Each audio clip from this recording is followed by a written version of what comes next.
Paz para todos, seja muito bem-vindo ao canal. No vídeo passado a gente falou aqui do Deus que age de formas estranhas, tá? Tenho certeza que você aprendeu muito, eu acho uma palavra maravilhosa, né? Se você não ouviu, tá aqui para você ouvir. Veja lá porque é tremendo. Então, uma vez que Davi, ele consegue escapar do rei, né? Então agora ele foge para uma caverna. E você vê que quando ele pega a espada, que no caso era uma forma de Deus usar a circunstância para apontar para ele, para onde ele tinha que ir, nessa forma estava falando tudo, porque na verdade Golias, ele não pertencia à cidade dos filisteus, ele era de Gate, uma cidade mais afastada, um vilarejo afastado.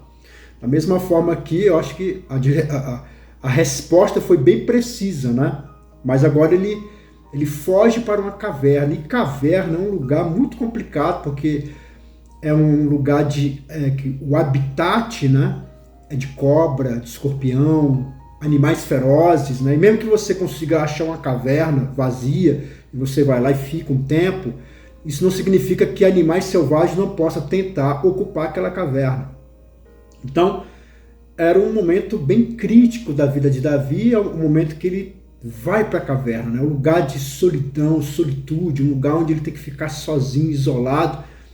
E muitas vezes é isso que Deus propõe para você. Deus, ele escreve a sua história, mas tem um certo momento da tua história que você tem que ficar mais recluso, tem que ficar mais sozinho, você tem que pensar mais no que você está fazendo, você tem que reavivar as tuas memórias, pensar nos teus próximos passos, e para isso você precisa de solidão, você precisa de um tempo só, e aqui Deus achou graça de dar esse tempo para Davi.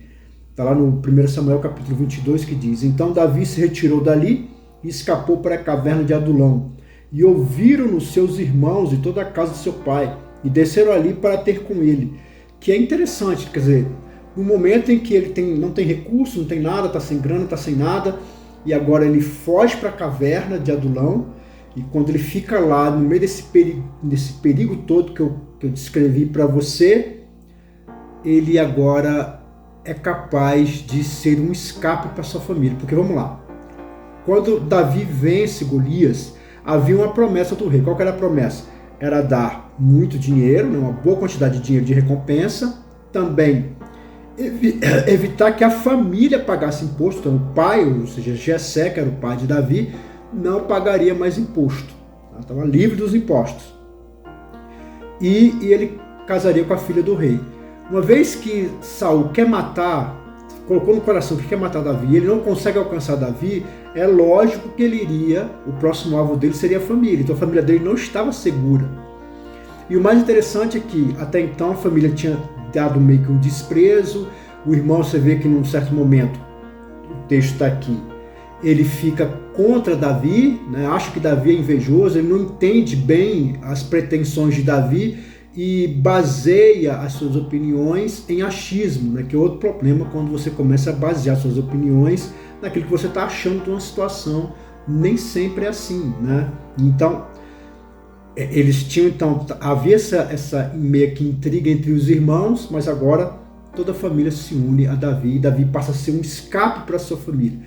Porque muitas vezes a gente pensa que eu vou livrar minha família quando eu ganhar na Mega Sena, quando eu tiver muita grana, quando eu tiver muita fama, ou então quando eu tiver num momento muito bom da minha vida, é esse momento que eu vou poder estender as mãos e ajudar minha família. Mas aqui Davi estava no seu pior momento, e ainda assim ele foi um escape para sua família, ele foi uma proteção para a família dele. O que eu quero dizer é que às vezes você está passando por momentos muito difíceis. Isso não significa que Deus não vai usar você para livrar a tua família. Porque às vezes você pensa assim, nossa, eu estou num momento tão difícil que às vezes é até melhor se separar, às vezes é melhor a mulher ficar longe de mim, porque ela vai passar vergonha comigo, eu não tenho condições, eu não tenho. Eu acho que essa palavra aqui diz o contrário. Que às vezes no pior momento, Deus pode usar esse pior momento da tua vida para fazer você ser motivo de escape, ou seja, você ser a porta de escape. Porque isso é poder de Deus, né? Porque se você falar assim, nossa, eu ganhei muito dinheiro, estou muito bem de vida e estou ajudando as pessoas, bem, todo mundo que conseguir ficar bem de vida vai fazer isso também, né? Então não há nenhuma novidade. Mas a novidade, quando você apertado, com muita dificuldade, ainda assim você é o escape da sua família. Ainda assim você é a porta de saída que Deus achou graça. Assim que Deus estava fazendo com Davi, eu tenho certeza que Ele há de fazer com você. Não pense que esse seu pior momento é o momento da destruição. Às vezes é o momento da reunião. Às vezes é o momento da reconstrução. Da mesma forma que a ponte entre Davi e a família começou a ser reconstruída de novo em amor através da caverna de Adulão. Então tem momentos na nossa vida que mesmo que a gente trilhe esses momentos, às vezes é porque Deus assim acha graça. Lembra de Jesus? Onde ele vai para o deserto, mas lá no deserto é o Espírito Santo que o conduziu. A Bíblia deixa claro que é o Espírito Santo que o conduz para o deserto. Então, se o Espírito Santo está conduzindo ele para o deserto, é porque há motivos, né? E eu acho mais lindo da história que, apesar de 40 dias com fome, sendo tentado pelo diabo, no final os anjos vêm servir. Às vezes no seu momento de dificuldade, de grande tribulação, é terrível, é complicado, mas Deus faz de você uma porta até nesses momentos, e no final os anjos ainda podem vir servir. Aí ele diz: e ajuntou-se a ele todo homem que se achava em aperto, e todo homem endividado, e todo homem de espírito desgostoso. Ele se fez capitão deles, e eram com eles uns 400 homens. Aqui é uma coisa impressionante. Davi, aonde ele ia, havia uma promessa dele ser líder, dele ser o rei. Só que rei não pode governar sem a população, sem soldados. E aqui você vê de novo a promessa perseguindo Davi, a promessa se mostrando na vida de Davi. Como eu falei, é uma história assim que nos impressiona. Porque era impossível ele ser rei, de repente passou a ser possível, ele venceu Golias, teve toda aquela promessa que eu acabei de citar agora há uns minutos atrás. Agora é possível ele ser rei, agora de repente o rei quer matar ele e não tem quem pare o rei. E agora é impossível ele voltar a sonhar com essa promessa, mas aqui na caverna de Adulão, Deus começa a desenhar de novo essa promessa. Às vezes a gente passa por altos e baixos, mas o fim é proveitoso. 400 homens endividados, com problema, com dificuldade, e tá lá, todos se aproximam de Davi. As pessoas que vêm na nossa vida, elas têm um motivo de vir. Às vezes, mesmo que sejam pessoas complicadas e difíceis, ela tem motivos. Nós deveríamos ser muito gratos a todas as pessoas que apareceram na nossa vida. Não guardar rancor e mágoa, mas sim ser grato, porque o quão maligna essa pessoa foi, de um certo momento ela te mostrou alguma coisa da tua vida. Eu costumo dizer que os relacionamentos, eles são um reflexo, ele reflete aquilo que está em você. Por exemplo, se você é uma pessoa enciumada, você vai assim, eu vou casar, vai acabar o ciúme. Não vai acabar o ciúme. Na verdade, ele vai colocar-se luz nesse ciúme para você ver o quanto que ele é prejudicial, para você entender e trabalhar em você mesmo para poder acabar com isso. Relacionamentos, eles põem holoforte, eles põem uma luz bem gigantesca naquilo que você é. E aquilo que você é se mostra cada vez mais. E aí, quando você tem essa oportunidade, você tem que trabalhar em você. Eu não estou dizendo que você tem que ficar com a pessoa que é má, que é cruel, que é maligna, não. Mas você tem que entender que ela veio por um motivo. E o motivo é te mostrar alguma coisa. Quando você entende isso, você pode ter certeza, você está crescendo. Quando você acha que simplesmente não há motivo das pessoas virem, porque na verdade a gente que acaba dando abertura às pessoas, elas vêm, elas aparecem, elas se aproximam e elas são como um espelho que vai refletir em você, vai colocar luz em você, e aquilo que está errado, você deveria começar a trabalhar nisso que está errado na tua vida. E aqui Deus aproxima toda essa galera, só que aqui Davi, por ele ser líder, por ter essa promessa, ele transforma essas pessoas. Que é outro ponto também de um motivo de muitas vezes a gente estar perto de pessoas complicadas. Às vezes é porque a nossa luz é capaz de transformá-las. Pense, talvez seja esse o projeto de Deus que ele tem permitido na tua vida. E foi Davi dali a Mispa dos Moabitas e disse ao rei de Moabitas: deixe estar meu pai e minha mãe convosco até que saibas o que Deus há de fazer por mim. E trouxe-os perante o rei de Moabitas e ficaram com ele todos os dias que Davi esteve no lugar forte. Porém o profeta Gad disse a Davi: não fixe naquele lugar forte, vai e entra na terra de Judá. Então Davi saiu e foi para o bosque de Herete. Então, vamos lá. Davi, ele faz aqui um reconhecimento muito interessante. Ele reconhece porque toda essa trajetória que você está acompanhando aqui, né, tem uma playlist aqui sobre essa história de Davi. Então, diante de toda essa história que está acontecendo, o que acontece? Sobe e desce. Uma hora dá certo, outra hora não dá. Uma hora dá certo, outra hora não dá. Parece que, e de repente parece que não vai dar certo, mas agora vai dar certo. Mas ele não entende o que está acontecendo. Então o que ele faz? Ele reconhece, olha, eu não entendo, não sei o que está acontecendo, e eu vou esperar Deus vir com a resposta. E eu quero dizer para você fazer a mesma coisa. Se você não está entendendo o que o rumo a sua vida está indo, por que as coisas estão acontecendo, espera a resposta de Deus.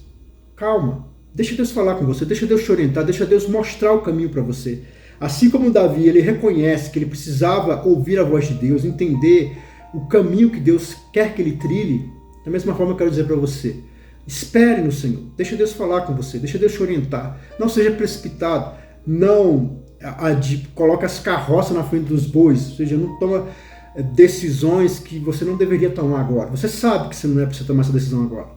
Espera um pouco, acalma o teu coração, deixa Deus falar com você, deixa Deus te orientar. Deus fala, eu já disse em outros vídeos, por 3 formas que são as principais: pela palavra dele, pelas pessoas que te amam e pelas circunstâncias. Calma, espera, as respostas virão. Não tenha tanta pressa em tomar decisões.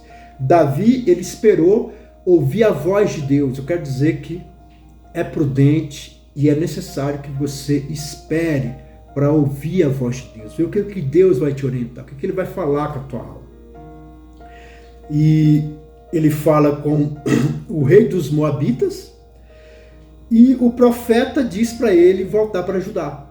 Então era hora de ele voltar para Judá. Judá já fazia parte do território de Israel, então ele estava na terra dos filisteus, falou, volta para a terra de Judá, e ele resolve acatar esse conselho que o profeta dá para ele. E acontece aqui, irmão, a partir do versículo 6 até o versículo 19, uma coisa muito interessante, né? Lembra de Doeg? Né? Num dos vídeos passados eu falei de Doeg, que presenciou quando Davi estava conversando com Aimeleque. E aqui temos um momento muito chato, muito terrível na vida do povo de Israel, que é presenciar a morte dos seus profetas. Lembrando que era para se cumprir o que foi dito lá no começo do livro de Samuel, o texto está aqui, quando Deus fala que aquela geração não iria chegar à velhice. Então era para se cumprir essa palavra que chega esse momento aqui. Mas o momento é terrível, é porque Davi mentiu, lembra que eu falei? Que Davi ia ter uma consequência das mentiras deles, e infelizmente aqui chegou o momento dessa consequência. De fato, ele até assume isso, ele sabe que foi por causa da mentira dele, que ele vai falar nisso no versículo 20, 21, 22 e 23. Mas, vamos lá. Respondeu Aimeleque ao rei e disse: a quem entre todos os seus criados há tão fiel como Davi, o genro do rei, pronto na sua obediência e honrado na sua casa? Então, só para dar o contexto, o que acontece aqui? Saul, ele começa a desconfiar da sua tropa, ele fala: isso não é possível, eu quero matar Davi.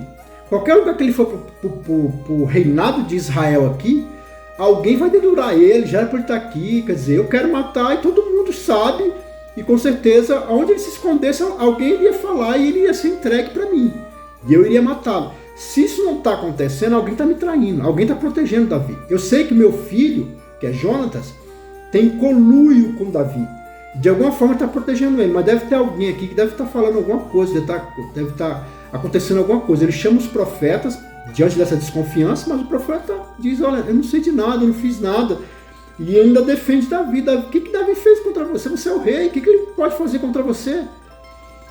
E no versículo 15: comecei porventura hoje a consultar por ele a Deus? Longe de mim tal, não impute o rei coisa nenhuma a seu servo, nem a toda a casa do seu pai, pois o teu servo não soube nada de tudo isso, nem muito nem pouco. Quer dizer, ele está dizendo: eu não sei de nada, eu não estou sabendo de nada, não estou traindo ninguém. Aí, olha a resposta.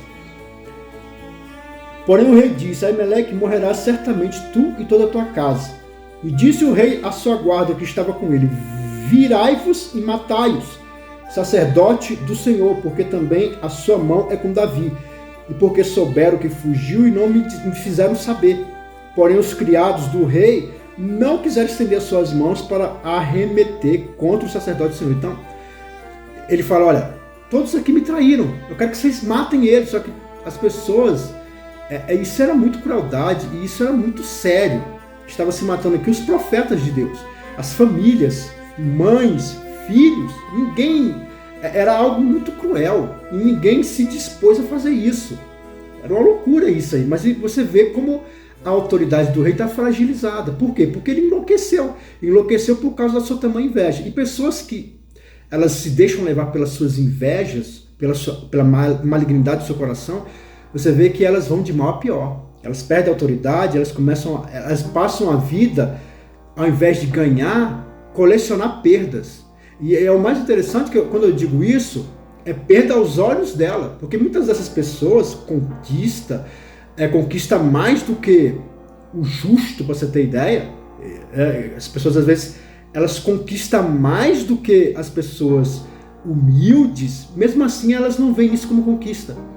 A conquista dela tem que ser total, tem que ser de 100%, ou seja, na visão dela, elas não estão conquistando o suficiente. Quer dizer, é uma loucura. Eu já vi pessoas assim, né? Pessoas que têm alto poder aquisitivo, são pessoas que deveriam ser alegres, ser felizes com o que têm, ser gratas, mas pelo contrário, está sempre com inveja, a coisa nunca está satisfeita, nunca é bom o suficiente, sempre querem mais. E aqui você vê da Saul, tinha tudo, sabe? Tinha o reinado, tinha tudo, mas parece que enquanto eu não matar Davi, não estou satisfeito. Tenho que matar quem pensar em ajudar Davi, tem que morrer também. Quer dizer, é uma loucura. E é assim que as pessoas que se deixam levar por aquilo que está alimentando no seu coração, né? A prova diz que a boca fala que o coração está cheio, né? E às vezes as pessoas estão cheias de malignidade e elas só podem falar sobre isso, porque é aquilo que é próprio delas. E aí, então disse o rei a Doeg, aquele lá que estava, né? O texto está aqui, que está falando exatamente sobre isso, né? Sobre ele estava lá vendo, né? E ele que envenenou o rei contra Aimeleque. Aimeleque não sabia o que estava acontecendo, de fato ele não sabia, porque Davi mentiu. Mas olha o que acontece: vira-te e arremete-te contra o sacerdote. Então se virou Doeg, o Adomeu, e arremeteu contra os sacerdotes, e matou naquele dia 85 homens que vestiram eufode de linho. E também a nobre cidade desse sacerdote passou a fio de espada, desde homem até mulher, desde meninos até os de peito, e até os bois, jumentos, ovelhas, passou a fio de espada. Então você vê aqui que Doeg, ele faz algo que é terrível, tenebroso, mas é porque ele não era judeu, ele não era israelita, ele não fazia parte desse povo. Então o sacerdote, que até então todo mundo tem a visão são homens de Deus, para Doeg não era nada, era simplesmente homens comuns. Então por isso que ele não tem misericórdia, sai matando todo mundo.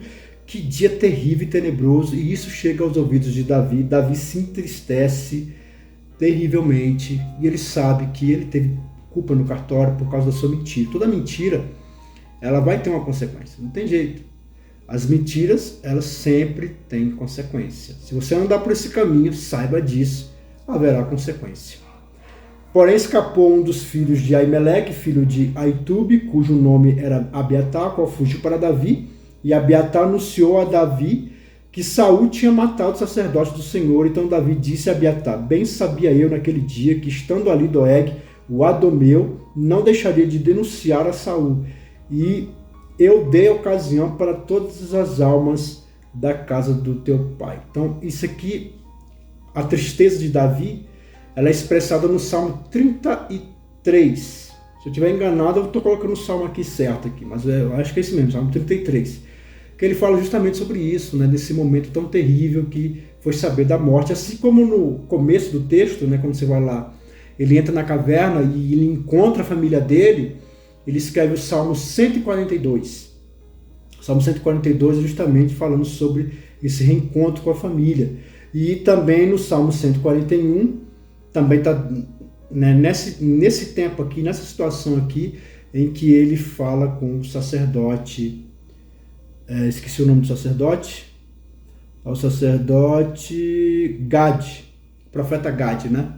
Quando vai falar com o profeta Gad, ele escreve o Salmo 141, que são os momentos que Davi deixa expor aquilo que ele pensava, aquilo que ele estava sentindo. Mas, diante desse lamento do Salmo 33, ele entende que ele agora precisa se levantar e precisa guerrear, ele precisa reagir, e nós vamos ver um pouco dessa reação, não da forma que a gente espera, né? De uma outra forma, a partir do próximo texto, que é maravilhoso. Então, você vê aqui primeiro que Deus... O que a gente aprende com toda essa história? Primeiro que os momentos mais difíceis, quando Deus te envia para a caverna, pode ser uma grande resposta. Pode ser que Deus te use para um grande livramento, porque nesses momentos tão difíceis, tão complicados na nossa vida, a gente nunca acha que a gente vai ser uma arma de Deus, uma porta de Deus, um livramento de Deus, mas é assim que Deus faz. Né? Deus às vezes acha graça de pegar o mais humilde, aquele que está desprezado, e fazer dele uma resposta. Isso confunde os sábios, né? E outra coisa que eu acho também muito forte é entender que tudo aquilo que a gente faz tem consequências, né? Todo o mal que a gente faz, ela vem contra nós, né? O mundo aqui é uma grande plantação, né? Você planta, você colhe. E é sempre assim, eu pego uma semente de, sei lá, uma semente de algum fruto e eu coloco na terra, quando cresce, dá muitos frutos. Assim também é quando eu faço o mal. Quando eu faço o mal, eu planto, às vezes nem colho nessa hora, né? Às vezes passo meses, anos, eu não estou colhendo o que eu plantei. Eu fico muito feliz, só que cada coisa tem seu tempo para poder florescer. E uns pés têm que crescer para depois dar fruto, né? Então às vezes as coisas demoram mesmo, mas você vai colher. E assim como a semente que foi plantada dá muitos frutos, assim também eu vou ter que colher muita coisa, né? Às vezes eu passo uma boa parte da minha vida colhendo muita coisa que eu plantei. Mas o contrário também. Quando você faz o bem, às vezes você está aí no seu sofrimento, na sua angústia, mas só plantando coisa boa, fazendo bem.